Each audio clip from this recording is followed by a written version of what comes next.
Alors, ils interagissent de plein de façons.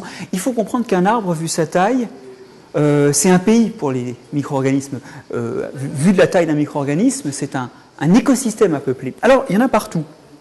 Il y en a par exemple qui colonisent les racines et qui aident les racines à exploiter les ressources minérales du sol, l'azote, le phosphate, l'eau. Ce sont notamment des champignons qu'on appelle les champignons mycorhiziens qui vont recevoir du sucre de la plante parce qu'eux-mêmes ont besoin de ça pour se nourrir et qui, en échange, vont céder à la plante, rétrocéder à la plante une partie des sels minéraux et de l'eau qu'ils ont exploités dans le sol. Ça, c'est vital pour plus de 90% des plantes. Mais il ne faut pas se leurrer, dans une feuille, il y a aussi des milliers d'espèces de champignons qui traînent. Il y en a en fait partout dans l'arbre. Dans les feuilles en particulier, elles augmentent la résistance aux herbivores, elles ont aussi la capacité de protéger contre des champignons pathogènes. Donc finalement, l'ensemble du fonctionnement de toutes les parties de l'arbre comporte une partie de microbes.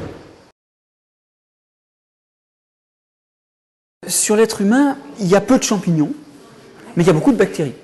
Et il y a des bactéries partout. Il y en a sur la peau, où elles ont un rôle d'écran contre les maladies de peau.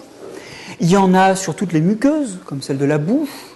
Il y en a dans le tube digestif. Il faut imaginer qu'il y a plus de cellules, de bactéries dans notre tube digestif que nous n'avons, nous, de cellules d'êtres humains.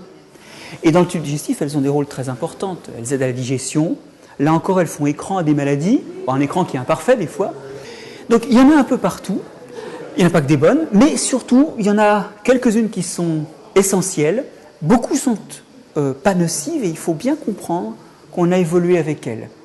Des fois, on a tendance à vouloir se protéger des bactéries et en fait, on jette le bébé avec l'eau du bain parce que, si j'ose dire, on jette les bonnes et les méchantes en même temps. Et il y en a certainement beaucoup plus qui sont utiles au bon fonctionnement de notre organisme que de nocives.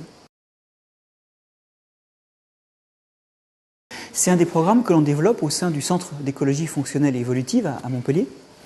Et en fait, c'est un programme qui est en lien avec la filière de production des truffes. Les truffes font partie de ces champignons du sol qui sont associés aux racines des arbres, donc elles ont besoin d'un arbre.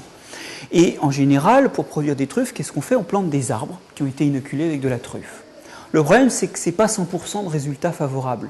Très souvent, les arbres ne produisent pas, la truffe ne survit pas. Alors, nous, on essaye de faire ce qu'on appelle de l'intensification écologique. Dans les écosystèmes où la truffe apparaît spontanément, on va regarder comment elle vit, comment elle interagit avec tout un tas d'autres arbustes, tout un tas d'autres arbres que les chênes eux-mêmes. Et la question qu'on se pose, c'est est-ce qu'éventuellement, en réintroduisant ces compartiments qui sont absents des plantations de chênes truffiers, est-ce qu'éventuellement on peut améliorer la production? En tout cas, l'idée est de faire reposer une production sur une meilleure connaissance du fonctionnement écologique dans les écosystèmes naturels. Bon, c'est un pari, on verra bien ce que ça donne, mais moi je suis sûr qu'on engrangera des données intéressantes sur cet organisme.